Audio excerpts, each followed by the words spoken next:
Mtazamaji, hii ndiyo hali ilivyo hapa msibani kwa Mr. G Baozang, Mchina ambaye ameuawa usiku kwa mkia Jumamosi na walinzi wa kiwanda hiki cha kuchakata makopo kinachofahamika kwa jina la Shinli Park Aging Materials Company hapa Mabibo sokoni. Na siku ya leo ni siku ambayo tunategemea salamu za mwisho za kumuaga hapa nchini Tanzania na kuchoma mwili wake, halafu majivu yake yatarudishwa kwao nchini China. Sasa hali ilivyo halisi hapa kama ambavyo unaona, ndugu, jamaa pamoja na marafiki, lakini pia bila kusahau wafanyakazi ambao wapo hapa Mabibo sokoni kwa ajili ya kuhakikisha kwamba mkurugenzi wa kiwanda hiki anaagwa kwa heshima za mwisho. Mtazamaji, endelea kuwa nasi.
Nisikie sauti yako tena, uwe mwanga wa njia yangu, uwe pumzi ya maisha yangu, nikiwa dhaifu unisitiri kwa neema yako milele. Nimelia sana inatosha, nimelalamika inatosha, nimelia sana inatosha, Mungu wangu uniokoe.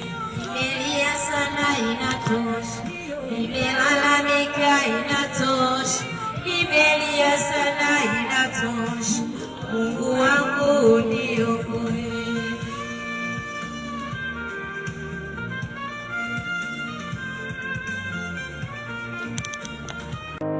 Ili kuwa mwanafamilia bora wa Global TV, usisahau kusubscribe, like, kushare na kucomment.